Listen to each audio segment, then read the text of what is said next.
macrodosing is a high level, a high amount of a psychedelic. When you go to a psychedelic ceremony or you go to a ketamine doctor, they're giving you enough to send you on a journey where you definitely feel it. You enter a non-ordinary state of consciousness, and it's called a big journey. What I'm talking about primarily is high dose, that bigger, that when Johns Hopkins asks their people who go through their different clinical studies, like, how meaningful of an experience was this? Over 80% say it's one of the top 5 things that's ever happened to me. And there's very few things that can generate that on kind of demand. You take a high dose of a psychedelic and it's going to be up there with losing a parent, having a child, getting married. It's a significant life event. Do you want to wake up feeling like you're stepping into who you're meant to be, into the best possible version of you? What if I told you that the key to your best life, health, and happiness are all around you? You just have to find what works for you. I'm Hope Pedraza, and I believe that there isn't just one way to live a healthy and meaningful life, and that all you need is a little inspiration to make changes that last from the inside out. Each week, I'll be sharing tangible tips and inspirational interviews to help you on your journey. These are the steps to take to improve your life and live with purpose. This is Hopeful and Wholesome. Hey y'all, welcome back to Hopeful and Wholesome. Today I have on the show Matt Zemon. He is a dedicated explorer of the inner world and a passionate advocate for the thoughtful and responsible use of psychedelics. He has a Master of Science in Psychology and Neuroscience of Mental Health, and he studied the effects of psychedelics on the mind and the potential for these experiences to serve as a catalyst for positive transformation for years. And that's what we're talking about in this episode today. I loved this episode and I love this conversation because Matt is bringing a different conversation to psychedelics. He talks a lot about the difference between microdosing and macrodosing. And we've talked a little bit about each on this show. I've had guests come on to talk. I've had a couple talk about microdosing, a couple about macro, but he's talking about the difference between the two, why you would use one over the other. And then we're connecting it to kind of putting my 2 favorite things, putting the science and the woo together on this stuff. Because yes, there is a lot of spiritual things that can happen. There's a lot of rewiring of the brain that can help in terms of really connecting with yourself on a spiritual level. But there's also a lot of science around this. And he is working, and he'll talk about this in the episode, but he's working with a lot of medical professionals about the benefits of psychedelics to things like anxiety, depression, addiction, PTSD, and things like psychedelic assisted ketamine therapy, the long-term effects of these things. And so we're bringing together like the spiritual and the medical world for these things because there are positive side effects seen on both sides of this, and kind of what the psychedelic medical treatment looks like versus ceremonies, right? Because there's a more spiritual experience that you can have with these things. So Matt is going to break it down for us and bring a whole just eye-opening, enlightening conversation around this topic around psychedelics, macrodosing. Let's jump in. All right, y'all, let's jump in. I'm here with Matt, and we are talking things mental health, psychedelics, spiritual enlightenment, and whatever else we decide to talk about. Matt, thanks so much for helping on with me today. I appreciate you doing this. I'm excited. I mean, you've had quite the path that you've been on, and I would imagine we have some overlap between the things I've been studying and the things you've been studying. Yeah, I'd say so. Yeah, I would love for you to start with just talking a little bit about your journey and kind of what brought you into this field and what brought you on this path. Yeah, I hope I fell into this kind of by accident. I'd like to say I had a very intention of exploring my consciousness and healing old wounds, and that's just not true. Some friends had hired a guide and said, "Hey, we've hired this guide. Why don't you come do a magic mushroom journey with us?" And I was like, "No, I don't think so." I wasn't a drug user. I wasn't a big drinker. I didn't do those kinds of things. And they said, this is really a unique opportunity. We have somebody who knows what they're doing. You get to dive deep into yourself. You love to learn. Just come do it. So I did.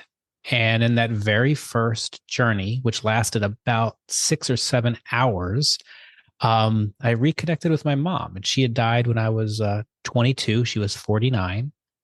And I was able to actually feel her and connect to her and to me and to my children and conceive of a possibility that she is still here, just in a different form. And that was something that I had given up on, almost 30 years before this experience. And I also, in that first experience, felt incredibly safe and loved, which felt really good. Mm-hmm. But then in the very next instant, I realized, oh my goodness, I don't feel safe and loved in my everyday life. Mm. And what's going on with that? And that was a huge awareness for me. So again, insight after insight after insight, I ended up after that experience choosing to go back to school to get a master's in psychology and neuroscience of mental health to get a foundational understanding of like how do these medicines work, Mm-hmm. what's happening in mental health. And then at the same time, I started traveling around experiencing different psychedelics from different types of practitioners, from medical doctors, from PhDs, from indigenous leaders, just to start really exploring consciousness. And that has led to this world I live in now where I'm spending part of my time with medical professionals talking about how they can incorporate ceremonial aspects into their practice and working Mm-hmm. with ceremonial leaders about how they can incorporate medical best practices into theirs. And I love this work so much. Yeah, that's such a cool. I love the over or the intersection of that. I feel like you're mentioning, like, oh, I'm sure we have some similar, parts of our own path. But because of the work that I do, I always like to say it's at the intersection of functional healing and energy healing, because I do the whole Mm-hmm. functional medicine part and the energy medicine part. And I love that because that's kind of the two worlds you're bringing together. It's like you have these plant medicines. It's like, okay, it can be medicine, it can be spiritual healing. It's like the intersection of both of those things. So I love that you're bringing those two worlds together with the plant medicine. Yeah, I mean, I love how you're talking about holistic and energy, and I put all kind of under the awareness and presence category of you just don't know until you know. Mm-hmm. And with these psychedelics, they act as a tool. So let me back up for just a moment because I'm jumping way ahead. But I don't believe psychedelics are a cure for anything. They're a Mm-hmm. catalyst. They're a Mm-hmm. catalyst for awareness. They're a catalyst for remembering who you are. They're a catalyst to feel what it's like to have anxiety lifted, to feel like you are love, which you are, and to remember that you are inherently worthy, inherently intelligent, inherently Mm-hmm. beautiful, Mm-hmm. and that you don't need anyone on the outside to tell you those things. Mm-hmm. And from those remembrances, we can then start doing behavioral changes to remember when we're not on the medicine, those things. Mm-hmm. And that's Mm-hmm. where the real work is. That's the spiritual path piece of psychedelics, that or integration path, or whatever you want to call it. But that's where the real work comes. Mm-hmm. Mm-hmm. So when you had your first experience, were you like already on a spiritual path? Were you looking for spiritual enlightenment? Like, did you go in like, hey, I want to find my mom? Like, what was your kind of intention going into that first experience? I was so unprepared for this. I'd given up on God, on Mm-hmm. any type of spiritual practice back when my Mm-hmm. mom died. That was it. I was like, that's it, tapping out. There's no way. Yeah. I was a big fan of like Christopher Hitchens and Sam Harris, and just no, not believing in Mm-hmm. that there's anything else out there. Mm-hmm. And no, I went in say I thought it was more going to be about colors Yeah. and hallucinations than it Yeah. was going to be about a deep experience. I just Right. didn't believe it. I didn't think I'd read this stuff. I just didn't think it would happen to me. Mm-hmm. And I was very pleasantly surprised about this. It was a huge awakening. Yeah. Yeah. It What was, about you? What led to your awakening and your under? um, I think that's such a good question. I don't know if there was like a specific catalyst of like jumping in, but I mean, I grew up in a very religious household. And so there was always a piece of spirituality with me and like just in my upbringing.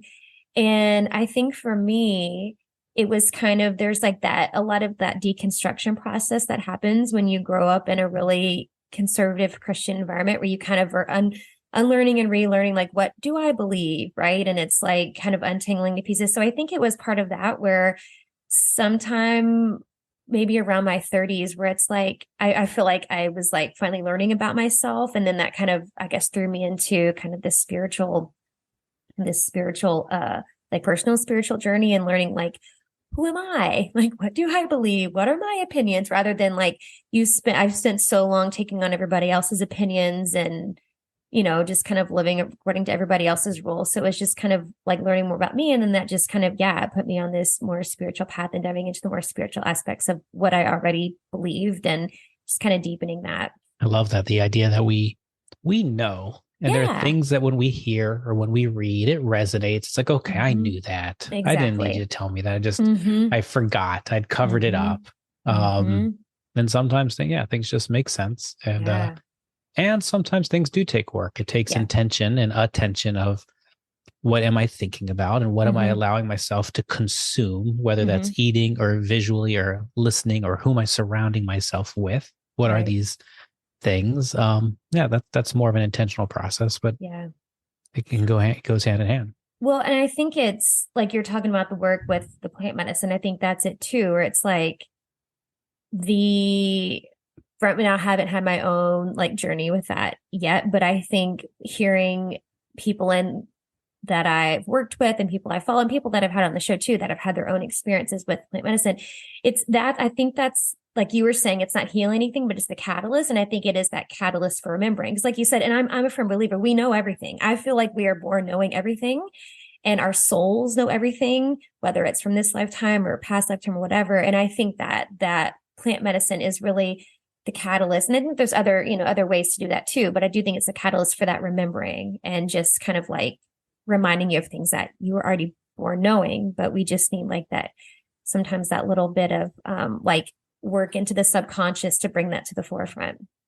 When you talked about deconstructing your childhood and unlearning and then learning, and for me, that's been a really interesting part of this process Mm-hmm. to really think about, okay, so my parents got divorced right before first grade. Mm-hmm. How did that impact me? Mm-hmm. And to really look at that. And was I at some level scared that my mom might take her love away from me? Like what Yeah. happened with my parents? And then did I pick careers and behave in school in a way to constantly win her love or his Mm-hmm. love? Right. And then even well after they're gone, was I still acting, trying to get their approval versus really following the energy in my body and what I was excited about and what I wanted to do and who I was? I realized there was huge pieces of me that were pleasing them or trying to Yeah. please them and trying to earn a love in a way that they weren't capable of giving. Yeah.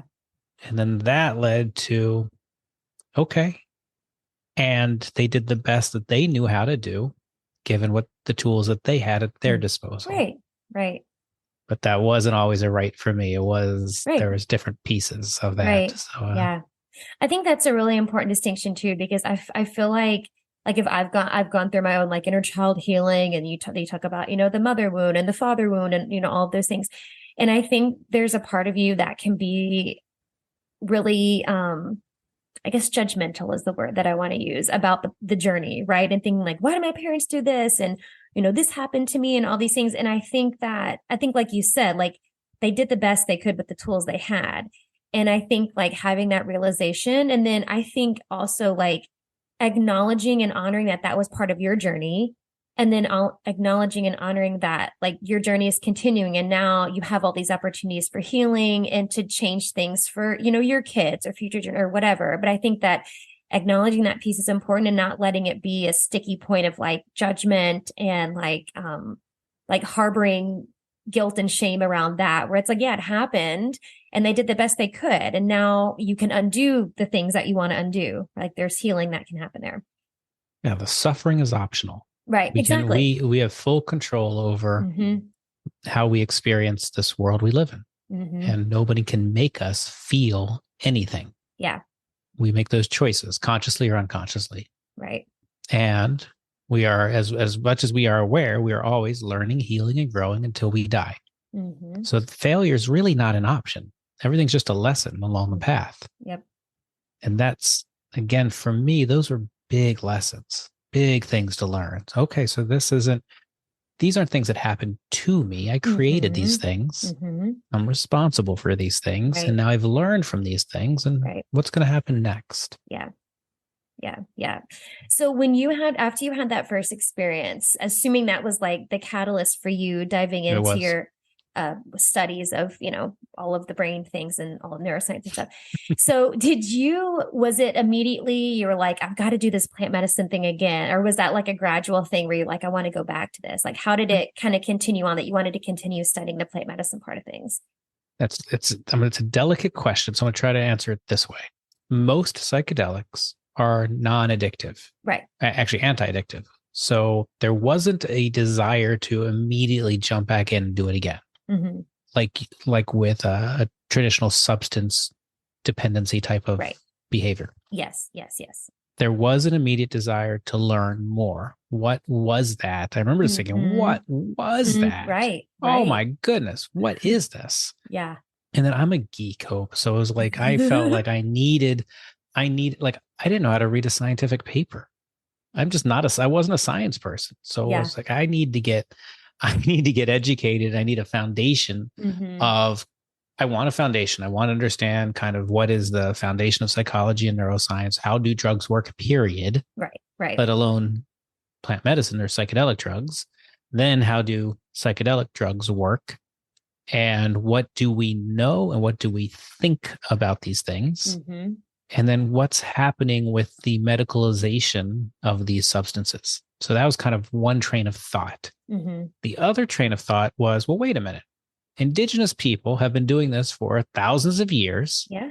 And we know we have cave paintings 4 to 9,000 years old in Africa as an example. We know Hmm. they've been done in like mushrooms grow in every continent except Antarctica. So we know these substances have been used all over the world in indigenous settings, and typically indigenous people don't do things that cause great harm Right. over and Right. over. So Hmm.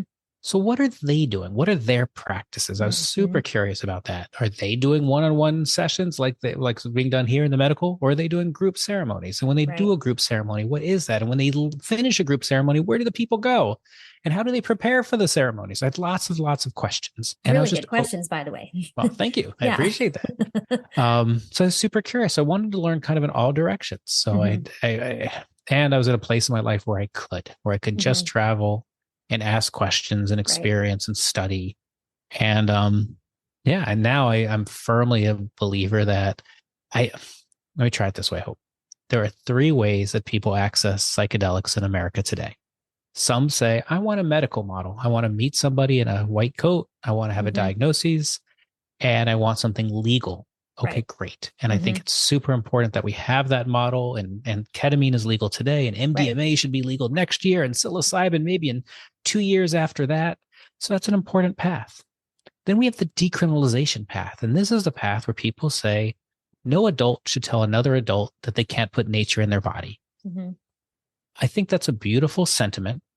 And what I didn't get as a non drug user, how important decriminalization is from an access perspective. The medical model is expensive. Ketamine, for the most part, is not covered by insurance. There's no talk of it's going to be a ways out before MDMA and psilocybin, once they become legal, are covered. What do we do for people who can't afford the thousands of dollars to do these experiences? Right. So decriminalization is an access point for many people. So I think that's an important path to have open. It's an and, it's not an or, it's an and to the Hmm. medical. And then the third path is this religious freedom path, which again, I never even thought about. I never thought about, oh, wait a minute. The witches that were burned in Europe were actually practicing a religion. Oh, wait a Hmm. minute. These tribes weren't just community, these were spiritual practices. Right. Oh, so when people are doing psychedelics in a ceremonial context, they're actually practicing their religion. Oh, I get it. So Mm. I think this religious freedom path is super important. And in a I never country thought about that. founded on religious freedom, Hmm. yeah. And right Hmm. now we have the Native American Church, which has an exemption from the DEA. They're allowed to practice with peyote. And we have two ayahuasca churches that have gotten exemptions, but they both had Oh, to sue and sue and sue to get right. those. Right. But hopefully the DEA is going to come up with a new exemption process and find a way for these again adults practicing their religion with sincere religious belief and in Hmm. a way that is risk reduced Right. to be able to practice. And I think all three of those paths can happen together in the same country at the same time. Yeah. Yeah. That's that is so fascinating to me because I've never thought about that either. It being because I like what you said about the like thinking about Native Americans, them doing ceremonies and they were doing it as a spiritual practice and how they natives typically weren't doing things that were harming themselves, right? In fact, it's usually the opposite. They're the ones that know how to use the land to heal people and, all that. And so to put that into perspective of thinking like, yeah, this is a spiritual thing they were doing. Like they knew what it was. They knew what the plant medicine did. They knew how powerful it was spiritually. So to put it in that context, I feel like that changes everything. Like that's a huge realization. It was a big one. Actually, I'll take it a step back then.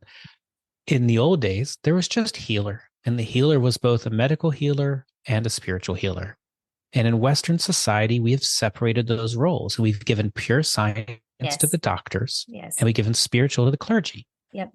And I totally get, if we were to say, well, psychedelics, because it plays in both worlds, should belong to the clergy, it would be fair to say, well, wait a minute. They don't have the latest knowledge of my brain and body to keep me safe.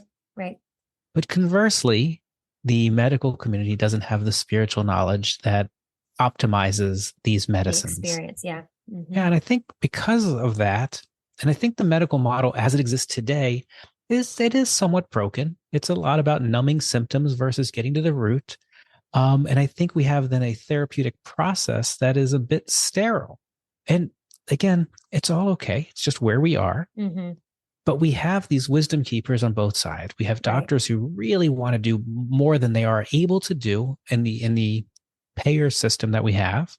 And we have ceremonial leaders who truly, they don't want to hurt anybody. They want to keep people safe. So how do we reckon? And we have a ton of people who are saying the existing options with antidepressants and antipsychotics and mood stabilizers aren't working for me. Not working. Yep. So how do we just bridge this gap? And I just think it's about imagination and execution. It's not, again, when we talk about relative risk, these medicines are much safer than many drugs that are legal today. Totally. Yeah. Yeah. There's a study by side effects. Well, that's a whole, that's a huge thing. Yeah. Let's conquer both. On the harm, there's a study by Dr. David Nutt of Imperial College, and he said, let's forget how drugs are classified. Let's just look at harm to self and harm to others. On the far left-hand side of his study and of his chart that shows this is alcohol. It's like a 73 on his scale. Tobacco's like a 55, or heroin's like a 55. The far right-hand side are mushrooms. It's a 6. I think LSD is a 7. I think MDMA is a 9. So are there risks with mushrooms, LSD, and MDMA? Of course there are. There's 100 some people who die of acetaminophen in America every year. Right. There's risks. And when we talk about relative risk, this is important, which then brings us right back to side effects. So when people are given in our society, children and adults are given medication, they're many times given them with no plan to ever get off of them. So these medicines that were meant to be episodic become a lifetime sentence. Yeah. And then the side effects, as you know, are, everything from weight gain to lethargy to suicidal ideation to sexual dysfunction. And people aren't, when we hear a list of side effects, it's like, oh, all the side effects are equal. Not really. Right. And I'll use sexual dysfunction. There's a study that shows with SSRIs, 73% of the people who use this SSRI have sexual dysfunction. Yep. I don't think people would be taking them as much as they are if they knew that going in. Totally. And understand the implications that, because I've worked with multiple clients helping them get off their SSRIs, and that's a huge thing. And it impacts their marriage and their relationships. Like it's a much bigger deal than we're making it out. Totally. Yeah. And these psychedelics don't have those side effects. Yeah. So I'd love to know what the conversations are like, because you're preaching to the choir here about the conventional medical system, because I've had so many episodes and I go on rants all the time in my episodes about it, just because I experience it firsthand, because I have people who come to me wanting this, integrative route, and they've gone the conventional route and it just hasn't served them. So I'd love to hear what the conversation, because at the beginning you were talking about how you were kind of bridging that gap between the spiritual world and the medical world, right? And you were talking to doctors. So maybe I'm asking you to provide us some hope here, because I feel like, are there doctors who are receptive to this kind of thing? Because on one hand, obviously I think you can't deny what you're saying. I don't think you can deny like it's safer than all these other, crap, they're still prescribing opioids, which are super dangerous. Like those are still prescribed to people. So you're looking at these things that are totally opposite end of the spectrum. But then also, you know that a lot of the conventional medical world is all about the money. And so it's like, if you're curing things and you're making it where people don't have to buy these things all the time, you're taking away this part of the pie for them. You know what I mean? So are you having hopeful conversations with doctors who are open and willing to bring this into the medical world? I believe that this is as challenging as many things are in our society and our life, that this is the greatest time ever to be alive. So we are in this world where these wonderful discussions are happening. And sometimes it takes people getting fed up and things not working to make change happen. So Right. I believe we're in the midst of a phase shift right now, where we know these existing medications aren't working, these existing therapies are not working. The people are leaving churches in mass numbers. There's an epidemic of loneliness. Depression is on the rise. Anxiety is on the rise. Suicide is on the rise. Life expectancy is on the decline. All these things are happening. And Republicans and Democrats together are sponsoring psychedelic bills. And liberal and conservative donors are supporting psychedelic causes. And over 300 academic institutions are researching psychedelics. Wow. And to your point, there was a psychedelic science conference in Denver in June. 13,000 people came. And I think the least expensive ticket was about $1,000. That's crazy. Yeah. So we're talking about academics, we're talking about doctors, we're talking about therapists, we're talking about social workers, business leaders, spiritual leaders coming together, exchanging ideas and exchanging knowledge. So yes, there is a medical community that recognizes the system doesn't work as it exists. It doesn't work for them and it doesn't work for their patients.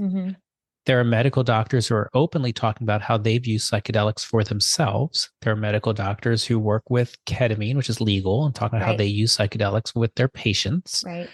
And then there are researchers who are looking at psilocybin, ibogaine, ayahuasca, DMT, 5-MeO DMT, MDMA, psilocybin, all sorts of medicines, and how it can be used for really any repetitive thinking pattern. So that can manifest as depression or anxiety or OCD or an eating disorder or substance use or behavioral challenge. Right. Can manifest as autism. And there's beautiful work being done in that community with psychedelics. So I think we're not watching, we're participating, Hope, in the work you're doing with just even having the discussions that you're having. What does holistic health mean? Right. How do we take back responsibility for our own healthcare and recognize that this is our lives? If we turn it over to someone else and give away our authority, where else then are we doing that in our lives? And then where are we powerless versus we're manifesting everything all the time? Take control. It can be with your health. It can be with your energy. It can be with your consumption.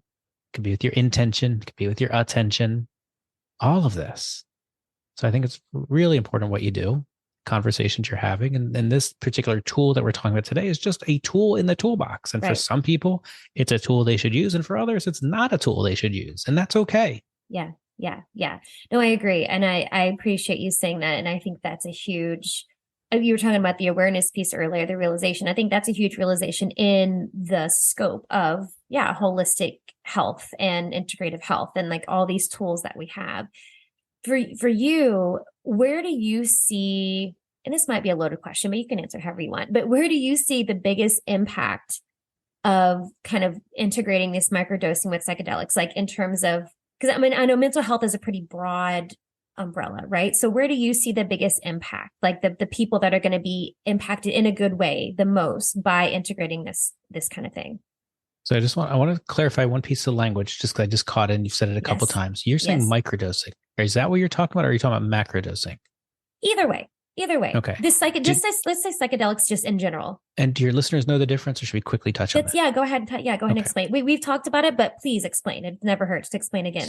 Super high level. Macrodosing is a high level, a high amount of a psychedelic. When you go to a psychedelic ceremony or you go to a ketamine doctor, they're giving you enough to send you on a journey where you definitely feel it.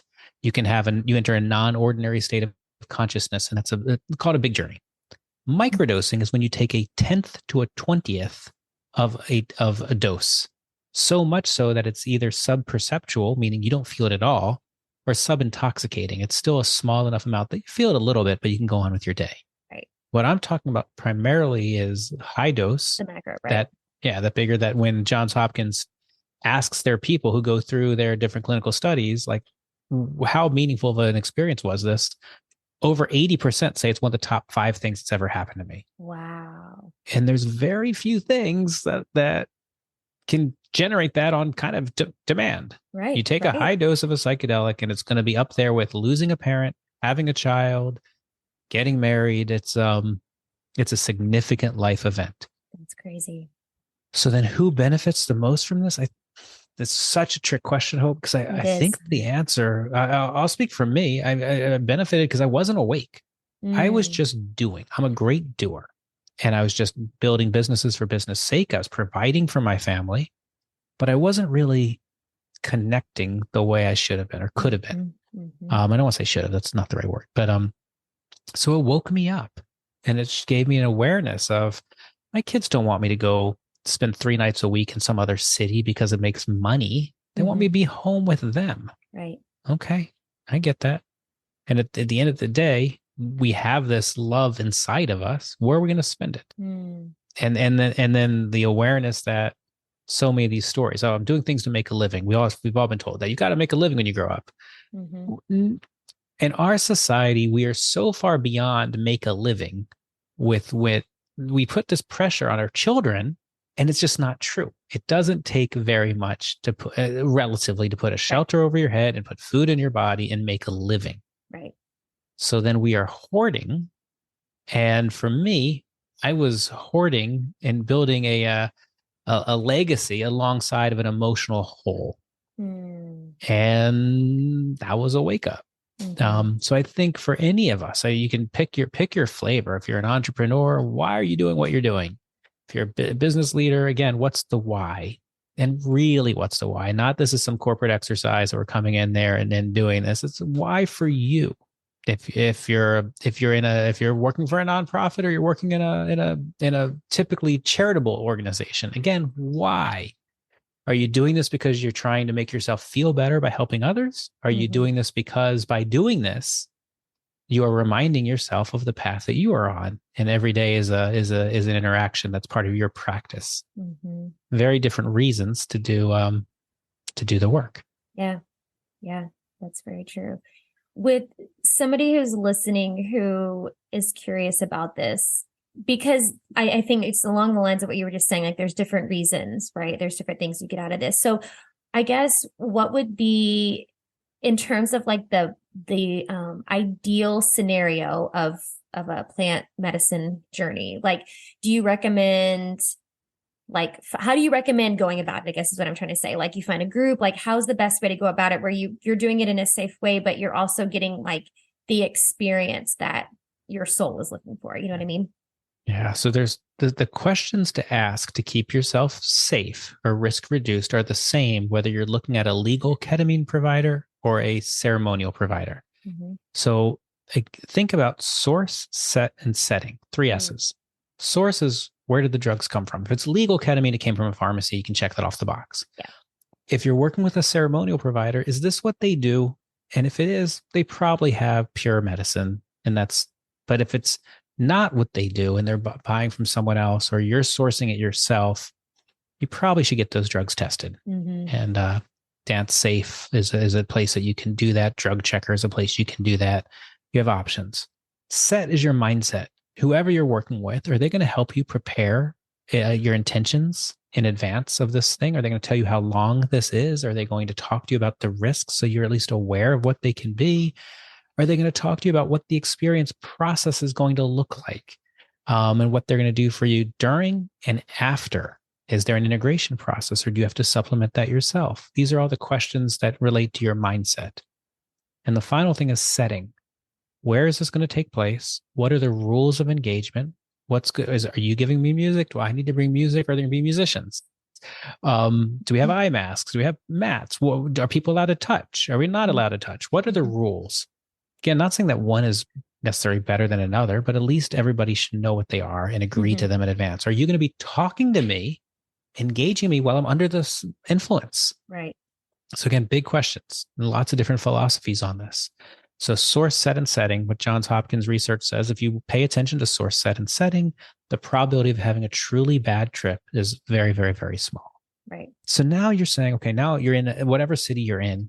Where do you find this? Most cities have a psychedelic society. So I would recommend you sign up for whatever your local psychedelic society is. Go there and start talking to people and asking them who's doing what in my city. There are over 200 psychedelic churches in America. There's a bunch. And those people in those societies, you can triangulate. Oh, this person says it's good. This person says it's good. Can I get another opinion that this is good? Don't be afraid to ask for references, by the way, to whoever you're thinking about. I would like to talk to two people who don't know each other about your practice. Right. Okay, great. So then that's a way to find your way to ceremony. And then the question is, what kind of ceremony do you want to do? So if you're taking an antidepressant, you really only have a couple options. You can do it besides tapering off. You could do a ketamine journey, which is legal, or you can do, most people can do a psilocybin journey. So that gives you your two options. Yeah. If you're not taking any type of medication, I'll tell you what my favorite arc is. I like these ceremonies that do multiple days and multiple medicines. So on day one, they would typically do a heart opener. So some faith communities use MDA or sassafras. MDMA would also work. And this is where you just feel love for yourself. You feel love for others. It turns off shame, blame, and guilt. So you can look at past experiences and without those emotions weighing you down. And what I like about that on day one, especially for newbies, is it's a practice day. You get to get used to doing a ceremony. You get used to having facilitators, used to having fellow travelers, used to having musicians. You feel love. It opens you up. And then that first night, you typically share. And when you share, you realize that, well, my sharing might sound differently than Hope's.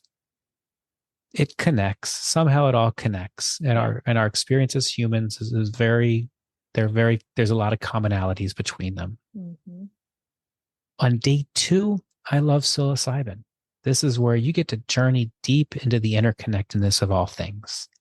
And you get to, for me, I realized that I'm not separate from nature. I'm a part of nature. And I don't need to put nature in the other category. That and saying it, like I really understood for the first time in my entire life that we are all brothers and sisters versus hearing that theoretically, completely different. That we all look like different waves, but we're part of the same ocean. Such a beautiful medicine. And that psilocybin, I call it like inner cleaning, where it takes you down to like, I'm a molecule. And then you start building back up. Okay, well, from this became this, and then became this, and then this story, and this story, and this story. But I'm starting to become aware of what's story and what's real, and how much I don't know about what's real, and how many stories I've allowed myself to manifest. And then I love ending with a BUFO or 5-MeO-DMT experience. And this is the only non-duality medicine that is known to man. They call it your personal conversation with your sacred. So unlike all these other psychedelics, and we can talk about any of the others, where there's always a subject and an object that might vary, but you might have an ego death, but there's still something dying. Sure. With the non-duality medicine, there's just energy. There's no you, there's no time, there's no place. And it's just simply beautiful. And it's only a 10 to 20 minute experience, but I don't know anything else like it. And I think on that, as the third leg of that arc, it is a beautiful thing to experience, and really does. We joke about how there are no atheists who emerge from a 5-MeO experience. It's just a beautiful, powerful, direct experience. So that's, again, if I was and then we always close with a hape or a non-psychedelic ceremony and meditation and share and all that good stuff. But it's and I want to be clear. Again, I keep saying these psychedelics are the catalysts. After anyone who's running good ceremony will then have a period of integration. So in our case, in the ceremonies that I'm involved with, they have 4 weeks of homework with prompts every week and an integration call every week and a 30-day gratitude journal, and training our mind on the positive. That all happens post ceremony. But most ceremonial organizations are going to have something like that. It might not Mm. be 4, it might be 3, it might be 6, who knows? But Yeah. you really want to have a community to go into that you can talk and share post ceremony. Right. Right. Integrating everything back in. Yeah. Mm-hmm. That is fascinating. Thank you for sharing all of that. That was such an informative way for you to put it all together and give people an idea of what's out there and what, I mean, that sounds like the perfect experience, like doing it in that way you just described. So thank you for sharing that. And I mean, I love this conversation. I think this is such a powerful conversation because I think you're bringing, I mean, there's a lot of conversations about psychedelics these days. I think people are more open to it and it's kind of being demystified and all that. But I think I do think that you're bringing a different conversation to it in allowing people to have their own experience with it, I guess. Because I think a lot of people go in with like, this is the experience I want to have. But I like the perspective you're taking on it is like allowing yourself to have the experience that you need to have, right? Like I think that's what I'm getting from what you're sharing. So I love that perspective on it. I truly feel that way. I feel that and we talk about how important it is to set intentions in advance and how important it is to let them go Be as you open. Yeah. consume the medicine. And Mm-hmm. just it is what it is. Right. Whatever appears, look at it with curiosity, Mm-hmm. ask it, what are you there to teach me? Mm-hmm. And know that that journey is the right journey for that time. Exactly. And the same person on the same medicine on 2 different days is going to have 2 very different experiences. Yeah. And that's Yeah. beautiful and totally okay. Yeah. I love that. I love it. I Thank you so much for I sharing this hope, of insight, course. Matt. Yeah, this is such a good conversation. And I feel like there's just so much more to dive into. I do have one more question I want to ask you that I like to ask everybody, but can you let everybody know where they can find out more about everything you're doing? Because, and you were saying that you're involved in some ceremonies. So just everything you're doing, we can find out more about you and follow along with what you're doing and you're talking and teaching and all those things. Yeah, so my website, mattzemon.com, has a bunch of videos, has a free guide to microdosing.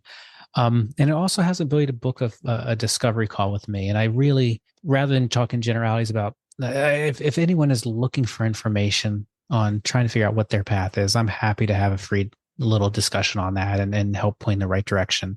I also recommend people who are concerned about their medical background and whether they're a Mm, good fit for psychedelics mm-hmm. to go to spiritpharmacist.com. There's a guy named Dr. Ben Malcolm who's a PharmD, specializes in psychedelic pharmacology, and he has Awesome. nothing to sell you. Yeah. He's not selling you a retreat or a medical experience or a ceremony. He just does intakes. So you can go to Wow. him, bring your unique medical background and whatever you're thinking about doing, Yeah. and have a consult with him. So I think he's amazing and I can't recommend him highly enough. And then I'm really active on LinkedIn and I have a good Instagram presence and people can DM me through those channels as well. I do. It might take me a minute to get back to you, but I do respond to emails and to LinkedIn and truly for sensitive topics, the best thing to do is just book a call with me and let's just talk. Yeah. I have nothing. I just again at a place where I'm trying to help people reduce their risk and find remember who they are Yeah. through this technology. Yeah, I love it. I love it. And of course, I'll put links to all that in the show notes. So y'all can go check out the show notes and check out everything that Matt's doing and everything that Matt just talked about. So thank you so much, Matt, for sharing this. The last question I want to ask Can I you. bring up one more thing? Yes, Just please. we didn't talk about just 2 Yes. quick things. If people Yes. are looking for a general overview of psychedelics, I have a book called Psychedelics for Everyone. And Perfect. that book has personal stories. It has an overview of kind of all things psychedelic. And then it goes into the 8 most common psychedelics. And Mm, each chapter was written by a subject matter expert. I then had each chapter reviewed by a medical professional for accuracy. So I think that's a really good resource for people who are yeah. looking for information. And then if you've already found your medicine and you're going to Mhm. do a journey, I have a journal called Beyond the Trip.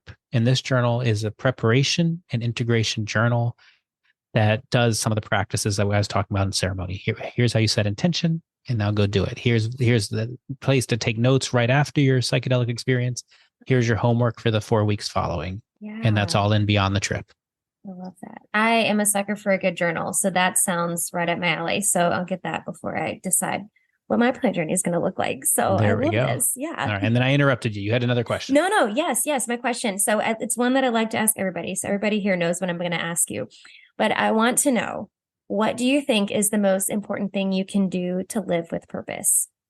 What is the most important thing you can do to live with purpose? I think it is to become aware that you are loved and that you Mm. are worthy and that you are enough, and to align your life in a way that you are able to constantly remind yourself of those things and then help others learn those things. And that can look like anything. It's just the intention that you bring to whatever that is that you choose to do. Mhm.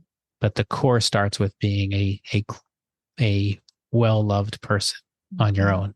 Mhm. I love that. I love that so much. Thank you so much, Matt. This was such a great conversation, and I loved everything that you shared. Thank you for sharing your journey and your wisdom and everything you're doing is just such powerful work. So thank you.